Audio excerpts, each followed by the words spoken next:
Olympics are coming to LA in 2028. People are wondering how the city and county is going to handle that despite the fires and disasters we have had. My guest today is Senator Lola Smallwood-Cuevas, who will have some of the games in her district.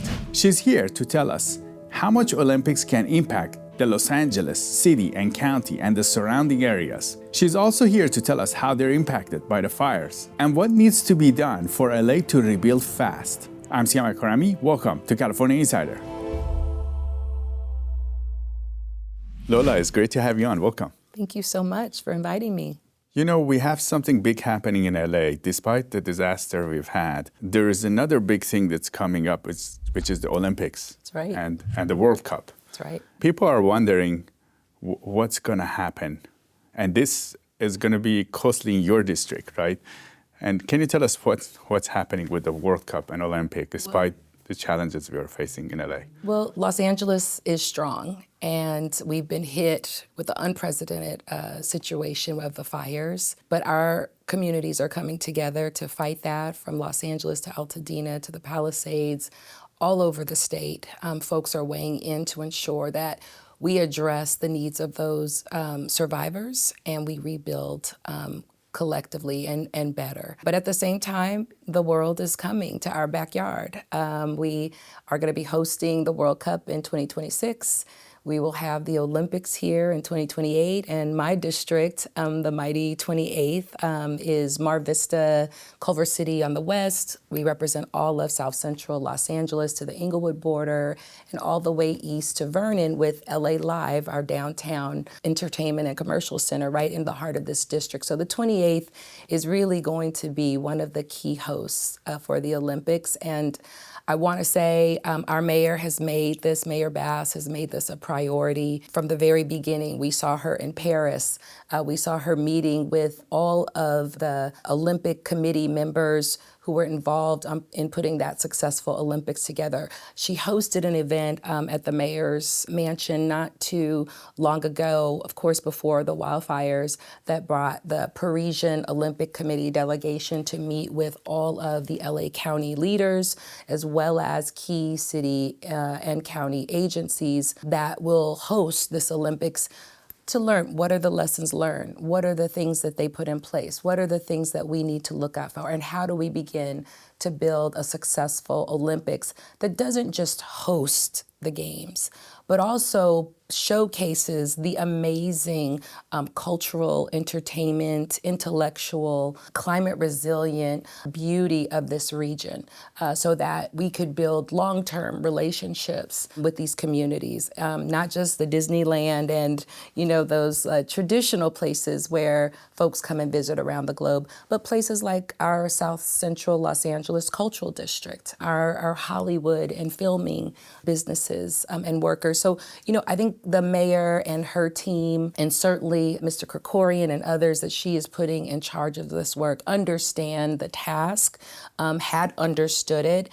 And when you have infrastructure for planning, you can also, figure out, okay, what do we do now that we have this disaster? I think Mr. Soboroff is going to be incredibly helpful because he understands the Olympics and he also understands how to rebuild so that we can start to fast track. We're going to have to walk and chew gum at the same time. We're going to have to make sure that our residents are taken care of, but at the same time, we work with the federal government to ensure that Los Angeles and California are leading in this effort, and we really are showing the world our nation's gem, which is California, which is Los Angeles, which contributes so much. And I'm very excited about the leadership model that believes that collectively there's nothing we can't do, and that is absolutely true.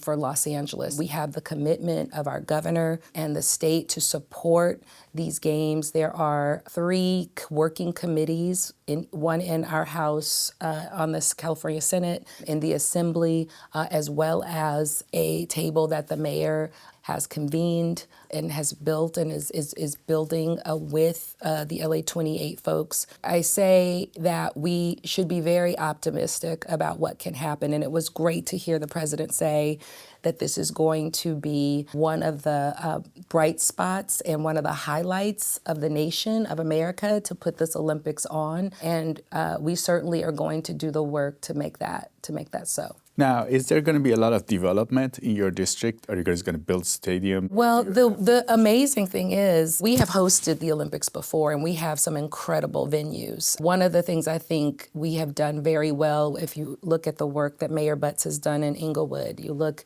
at the work that we've done in terms of LAFC and building our new soccer stadiums. If you look at our universities, because Los Angeles is, I think, the epicenter, but if you spread out across all the way down into the valley, up into parts of Pomona area, even out into some of the more suburban areas where, we have a lot of equestrian facilities. We are one of the amazing wonders of the world in terms of facilities, sports facilities, hotels, restaurants, thriving cultural centers.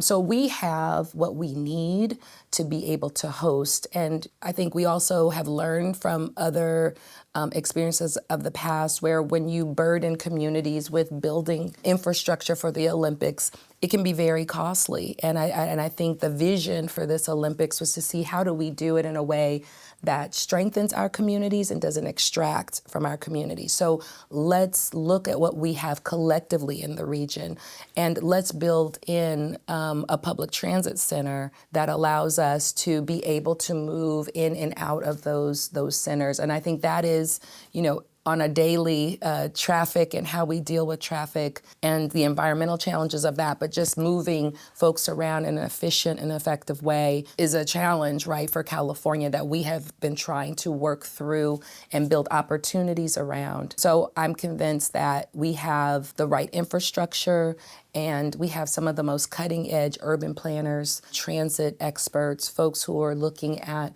ways to reduce vehicle traffic and enhance our public traffic. So essentially, the idea is you will spread the games in different regions, and there's already infrastructure, so we don't have to build infrastructure. That's right. Now, how much value something like Olympics or World Cup will bring for this region? We're still trying to really understand what the exact investment will be that will come as folks, over 1 million folks will come from around the world and spend time here during that year of the Olympics, and they will, eat really good food.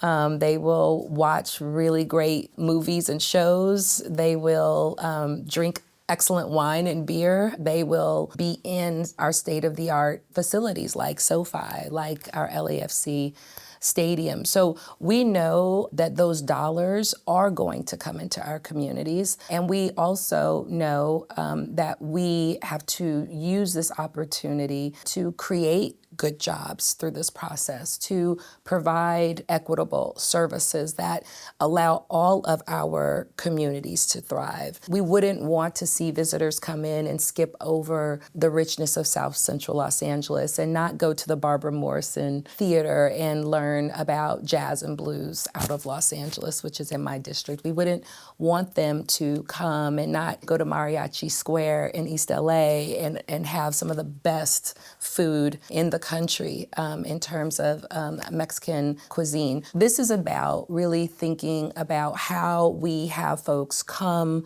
here, whether it's World Cup, whether it's the All-Star Game, the Super Bowl, or the Olympics, to come here and celebrate the richness of the region, but also spend dollars in this region to uplift our small businesses, as well as, our marquee entertainment venues like, Hollywood Bowl, for example, right? We want folks to experience all that we have to offer. And I think historically, if done well, we can see how Olympics can actually create and expand business, right? This is an opportunity for growth if we do this well, that will help these businesses build client relationships and long-term customer bases that will pay dividends for the years to come. So I think we are definitely beginning with the end in mind and working back from that to figure out what are the ways that we make this a profitable Olympics, not just for the city in terms of our tax dollars, our sales tax, and what folks will generate here, but also the relationships that can be built for long term. Our sponsor today is Shen Yun. There's been some negative press on Shen Yun recently. Shen Yun's mission is to revive ancient and traditional Chinese culture.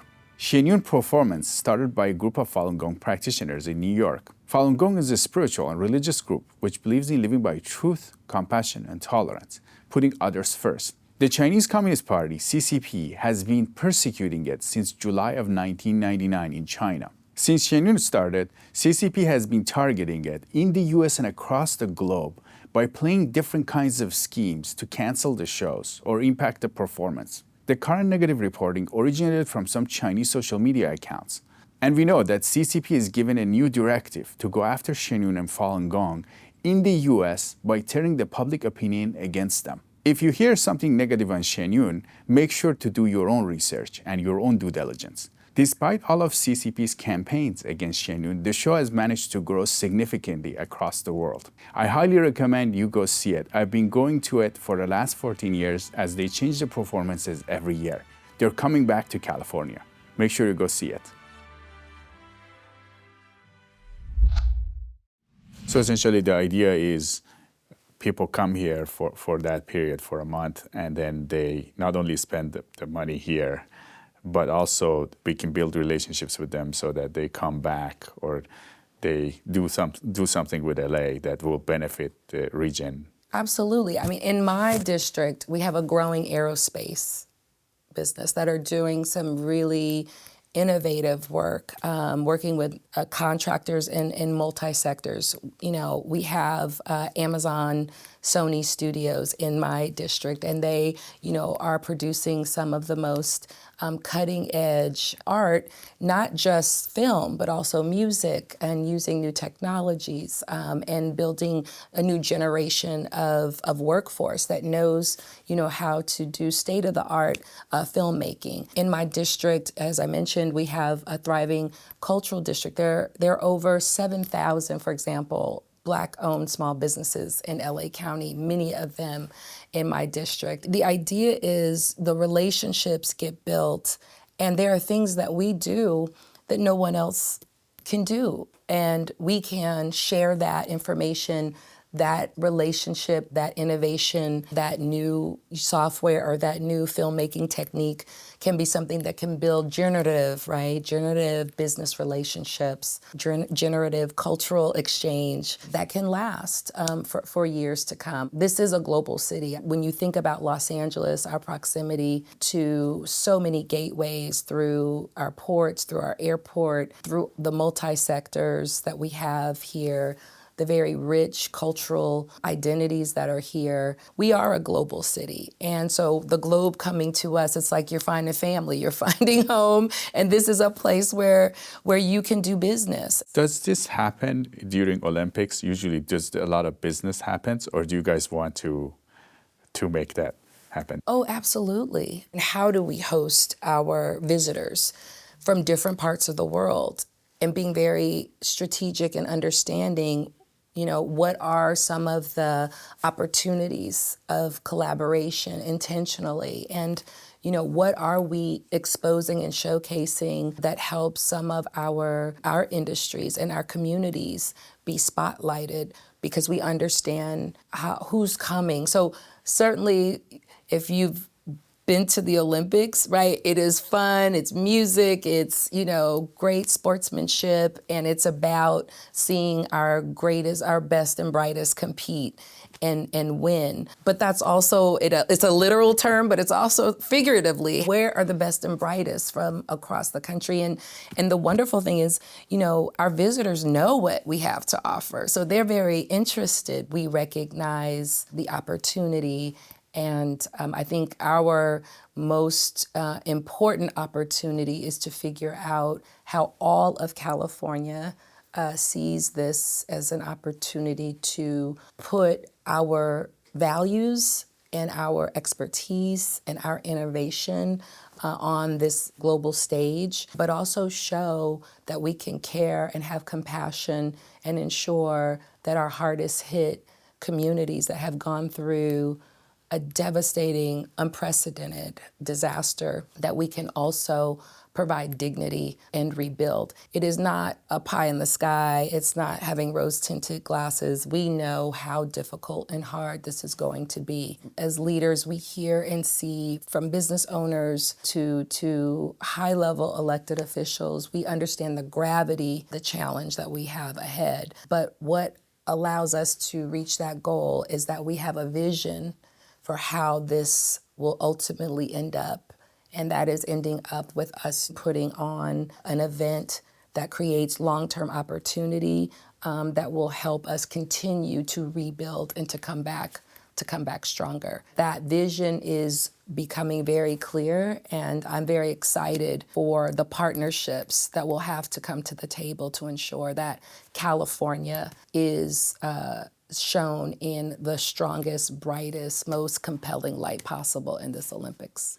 Do you think these fires, do you think we can rebuild by the time the Olympics and World Cup will come? And I know you have talked to some people in Altadena community, yes. And both Palisade and Altadena, it's a very devastating. Can you tell us what you see from your perspective, from the information you have? Well, I just want to start by just sharing just how sobering the numbers are. We had 12,000 structures lost in the Palisades, 14,000 lost in Altadena, over 37,000 estimate of businesses that have been impacted through damage or through just the supply chain, workers being affected, warehouses being affected, investors being impacted, and about 200,000 working people who have been displaced through this process in one way or another. Are the jobs lost?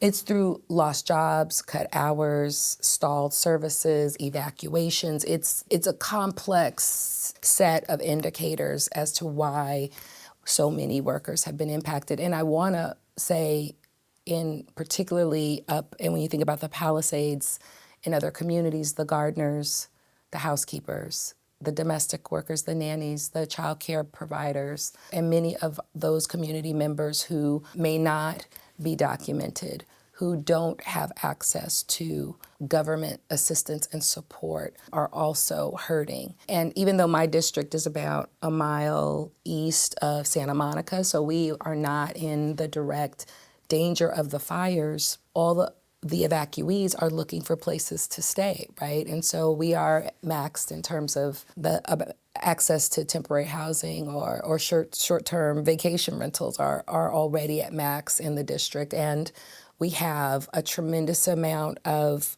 air quality issues as a lot of the air debris and pollutants have come over the mountain and settled down into my South LA basin, and where we have seniors and high rates of asthma. And as the rebuild happens, more of those pollutants will, the lithium batteries, the household items that, because they've overheated, are now carcinogens. I say all that to say, when you say, how will we rebuild? Will we rebuild? We know that this is a once in a lifetime disaster, but because of climate change, could happen anytime, any year, anywhere. What I have heard is that we are going to do this in a way where it's all hands on deck, where we're going to lean heavily on our federal agencies and our president to support and stand with Americans in this time of need.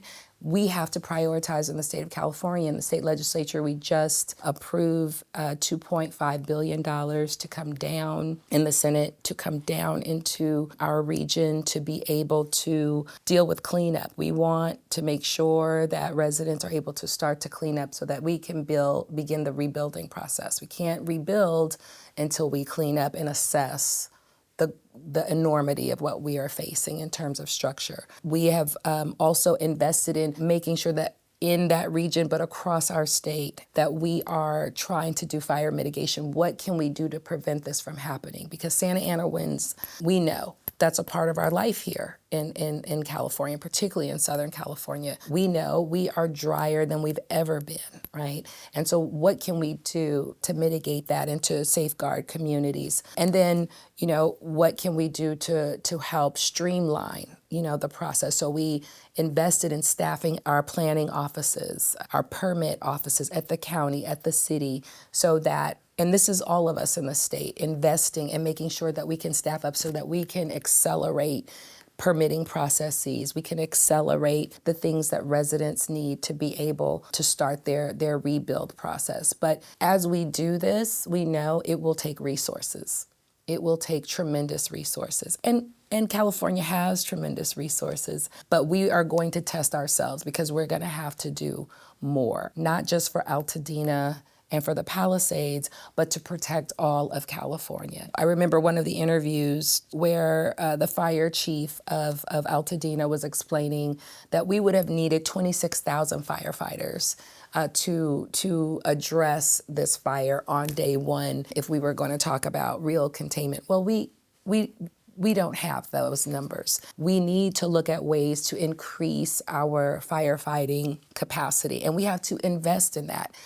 To hire firefighters costs money, and to bring, for example, formerly incarcerated people, for example, who risked their lives to fight this last fire, many of them exemplary residents of our incarceral system who are getting training so when they come home, they can be productive in their communities. And they love this work. They love protecting our communities. How do we build pathways so that we can staff up our fire departments with folks who are trained and have lived experience in this work? So we've got, from how do we stop price gouging of drywall and lumber to how do we make sure that folks who are cleaning up, they are not put in exploitive conditions where they themselves are dying from some terrible exposure because we didn't have companies have real health and safety precautions in place. How do we make sure that these workers who've been laid off, who don't have access to government funds, how do we ensure that their families are not homeless or living in their cars? The enormity of the rebuild. When you say rebuild, it is so complex and it is a ripple effect. And we as a state now recognize that it's not this condition, this situation won't happen just up in some rural area where there's just a forest. It's going to happen right in the middle of our cities. This is the climate reality that we're in. As we think about the rebuild, we really are thinking about the new normal. And what is the new normal that we have to put in place that allows an acceleration in rebuild and at the same time preventing this from happening someplace else? Can we think about how we create new systems that allow us to rebound from these situations in a way that should this happen, God forbid, in another part of our state in a couple of months, we will have a system to be able to address this. So how we do this will require all of us, from our colleges to our unions, to our government agencies, to our education, K through 12 systems and our child care systems. We all are going to have to think about the way in which California can build the infrastructure to weather these kinds of disaster. And we're going to have to show and experiment with that in the rebuilding of Altadena, Pasadena, and the Palisades. We all have to see this as an opportunity to experiment with new approaches. We cannot use old approaches to rebuild in the timeline that we need to rebuild. And we are looking at 2028. So that means it needs to be a lot faster. That means we've got to be a lot faster, and we've got to remove barriers. We've got to figure out how to generate revenue, and we've got to figure out ways to develop housing that provides equity for communities that are economically diverse. How do we ensure that we are not erasing communities like Altadena, this historic Black community that has been just telling us a beautiful story in the news lately about the history of that community? How do we ensure that the Palisades, which is in a different sort of income bracket, and this historic Black community can grow together and at the same time with dignity, with respect, and what families need to be able to come back to the communities that they loved and cared for so much. So I'm a mom, so I think about it in terms of, I was like, this, it's like childbirth, right? It's at that point, it's so hard, it hurts so much.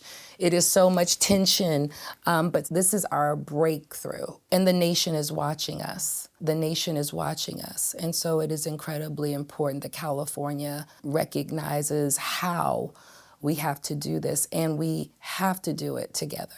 We have to do it with, our great mayoral leadership, Karen Bass, our great governor and his leadership, our elected officials, all of the agencies. We have to do this in a collaborative way and show that California is who we say we are, and continue to lead. What do a neurosurgeon, a country artist, and a television and radio host have in common? They all saw the writing on the wall. Big banks sharing your financial information with big government. Join them as owners in Old Glory Bank, the pro-America online bank that protects your privacy, security, and liberty. Invest today at own.oldglorybank.com. We actually heard positive feedback on the disaster recovery centers. We have had some people that lost family members' homes, and they were very frustrated with the fires, but they told us that it's going well there.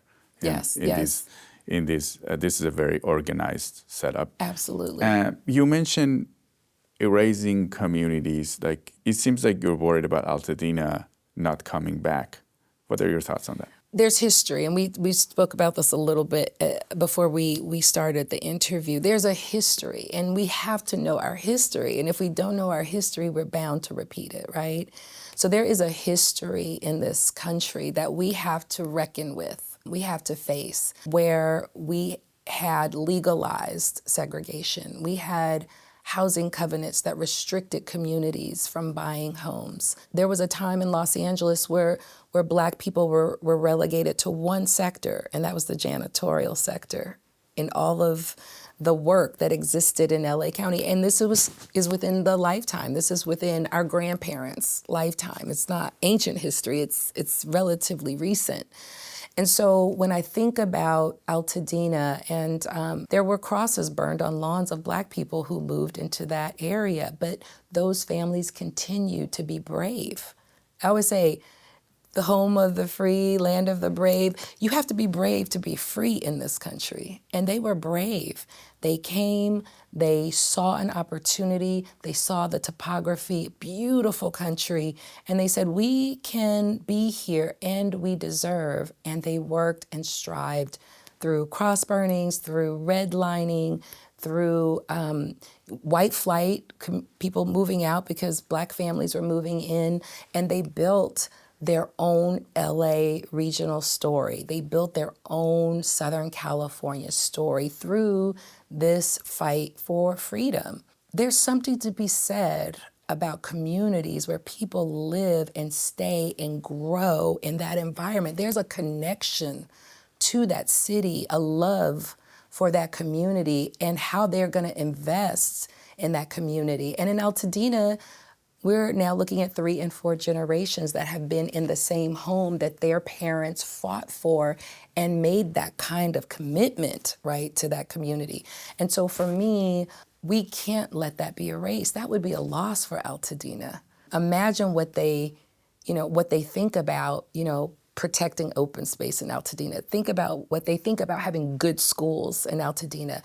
There's a level of pride and commitment that would be lost in that community. And money can't replace that. Just wealthy folks coming into a community does not replace that level of commitment to the core values of what that community was, right? How that community evolved. That is unique. And the same can be said for a Palisades too. People who've been there a very long time. Not everybody's rich in the Palisades. These are also families that fought to live there. And they have that story of the transformation of that community and how the history and what makes those communities are held in those families. And when that's gone, it's gone, and it is a loss. We can look at the ways in which natural disaster, because of scale, the system will do what it does. And unfortunately, that muscle memory can be very detrimental to communities of color. When the system is just operating without being intentional about equity, intentional about credit disparity. We're not intentional about the level of insurance and whose homes get insured and whose homes don't. If we're not intentional about those things, the system will just do what it does, and those communities will be lost, and we will not give them what they need to weather. Because equity is really about saying, well, what does the community need, and giving them what they need. And what Palisades needs is not the same as what Altadena needs. Altadena will need something different in order to be made whole. Palisades, they will need something different in order to be made whole. So it's not about, when we talk about not redlining the rebuild, is to say, let's really understand what each community needs and provide it so that they can come back and be made whole. Will require us to be in deep conversation with those communities. It will require us to take the extra steps to figure out what are the resources and how do we marshal them. It may be we need to build in different ways. You know, we may have to build in different ways. Maybe in the Palisades, folks can build one home at a time, and they can, hire architects and builders and build the same home back exactly the way it was. In Altadena, it might be a different model. It might be a different model that really brings the community in to say, this is what we think will ensure that our community can build back faster and that folks can You might return. have to hire one or two companies to help build a lot of them. Let's say in Altadena, there are 9 different models of homes that can be built. And we bring a collective of architects, designers, builders, and we build at scale. Can we drive down the cost of materials? Probably. Can we drive down the cost of some of the design work? Probably. So I just think it's about folks having choice, folks being at the table in terms of designing the kind of community that they want to have rebuilt. But it's also about us innovating and figuring out ways to do this where we can bring, down the cost. And in my district, I represent the Crenshaw, Baldwin Hills, View Park, Windsor Hills, Ladera Heights area, which is also LA's Black historic community. A lot of relationships in my district with Altadena, families, churches. We understand that it's not business as usual. I mean, communities are smart. They understand this is an enormous challenge that we have to address. And so I think it's creating tables where, and that's why I say the experimentation, is creating the tables where we can say, how are we partners and thinking about ways to do this and bringing the right resources to the table. I think we have a lot of smart people in the state of California. We have an incredible amount of folks who have been thinking about these things in our urban planning centers. USC is in my district. I taught at UCLA for many years. We have amazing public university system. So I think we have what we need to really to push the envelope and to center our intentionality around rebuilding, but rebuilding in a way that is equitable, meaning we're meeting the needs of each community, bringing them into the conversation and thinking about ways to do this better and faster. Now, Lola, you got into, you're a state senator. It's been, this is your first term, right? This is my first term, 2.5 years in. And why did you get into this? Well, I got into this because I was encouraged by my community to step into the space. I have, for the last 20 years, been working very deeply in the low-wage work space, really working with communities that have had barriers to quality employment, who are dealing with the inequities and the historical discriminatory barriers and, some of the inequities of our system to pay for the basic things that they need in life through their employment and trying to make sure that they are treated with dignity and respect and can support and sustain their families by working in communities. I worked with the UCLA Labor Center for many years as a researcher and as a faculty member, really looking at research to deal with informal economies, underrepresented populations in the economy, and ways that we can build pathways into self-sufficiency. We talk about safety. I spent many years looking at what makes communities safe.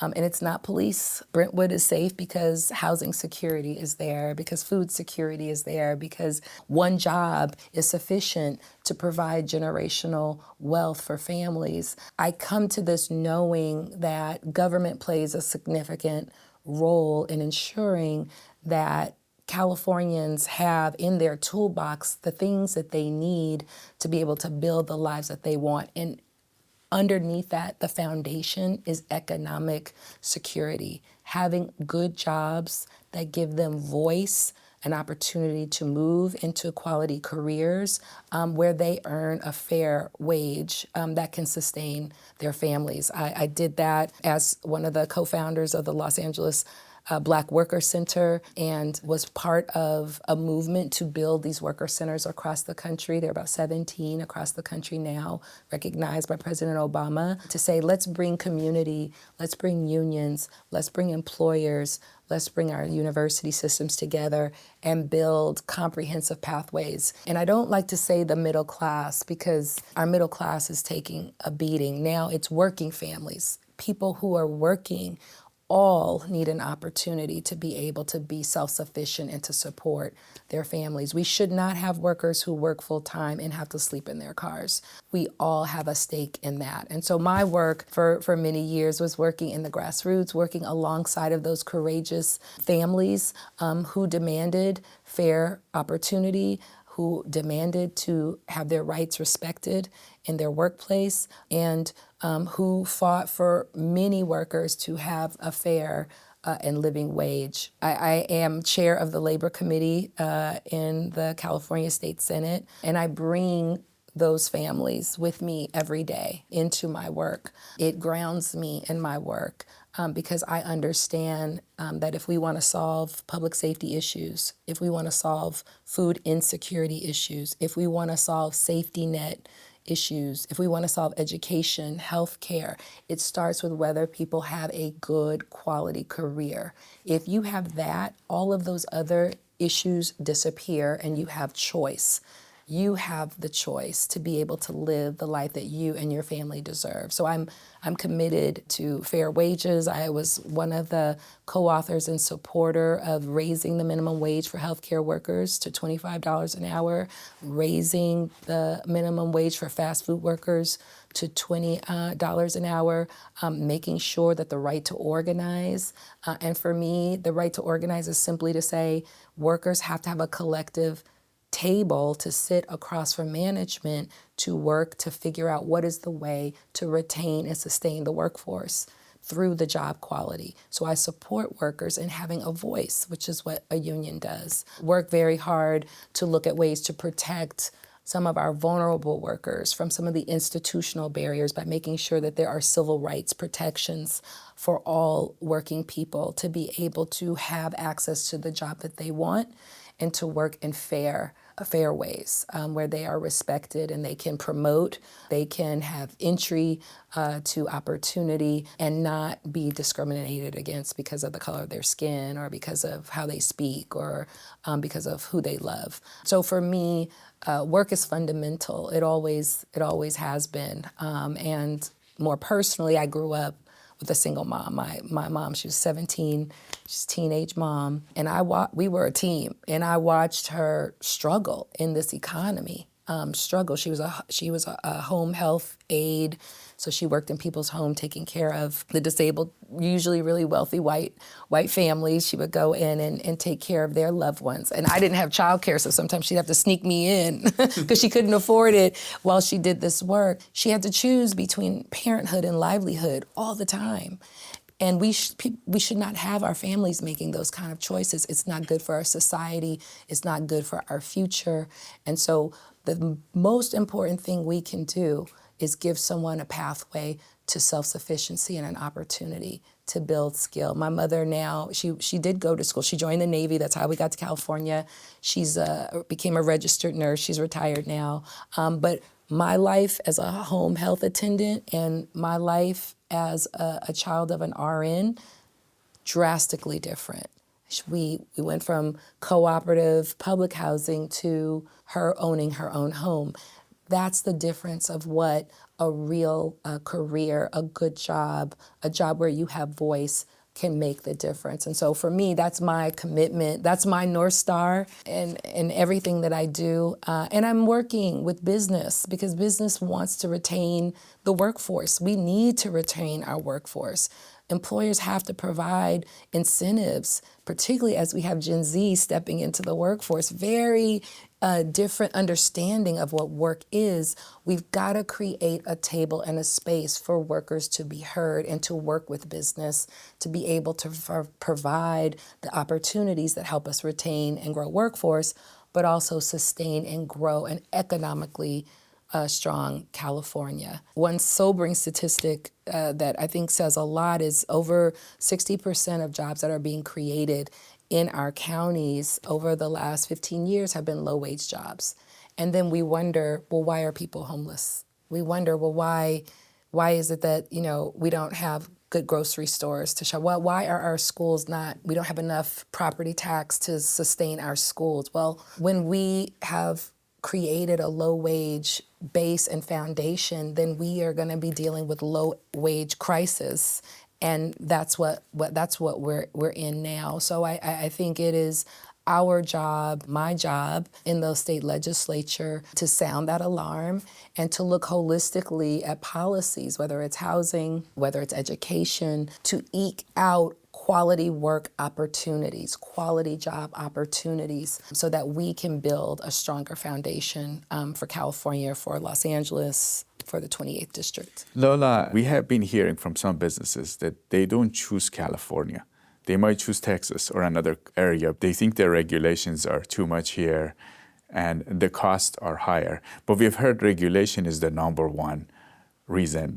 So have you guys thought about why did these jobs not come here? Well, we have the 5th largest economy in the world, so there are a lot of businesses that are here. And I would say we have one of the largest ports in the world. We have an incredible freeway, rail, transit system. We have incredible universities system because Californians early on committed to K through 12 higher ed framework. So many industries see us as home. And I just had the opportunity to meet with a family-owned business, Reyes Distributors, family-owned business, over 40 years, went from, under $1 million sort of family 5-brother to, over $50 million industry that is moving goods around the world. And they said, and I asked, well, why,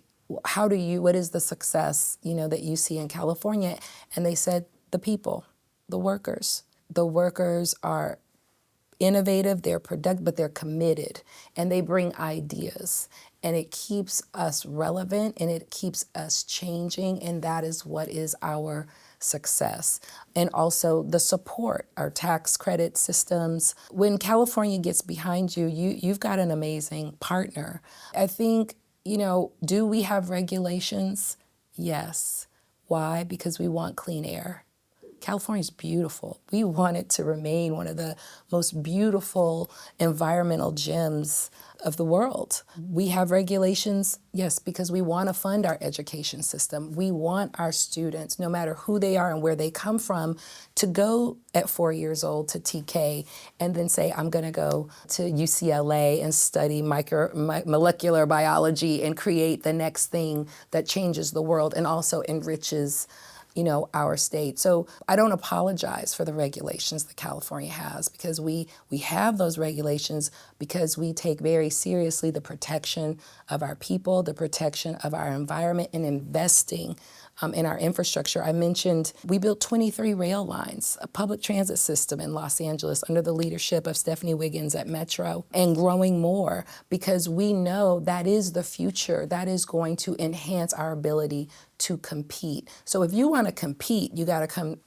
to California. We're going to make you competitive with the rest of the world. We can't compete with Alabama and Mississippi. We're competing with the world. And so that's what I think we have to offer as the state of California. And in terms of what we can do to support small businesses, emerging businesses, growing businesses, that also has to be our priority. And I see us investing every day in future technologies, future business models, incubating. We have an amazing green incubator here in Los Angeles that's bringing some of the most innovative startups, pharma, incredible startup opportunities, and also recognizing how important Main Street is to our community's ability to thrive. So I would say if you are a business that is not putting a priority on growth and a priority on operating in a place that is thriving and that is going to enhance not just your business, but the surrounding community and help grow stronger California, I'm not sure if this is the best place for you. I think Californians love California. We aren't Texas. We're California, and there's a premium on that. Californians, we place the premium on ourselves.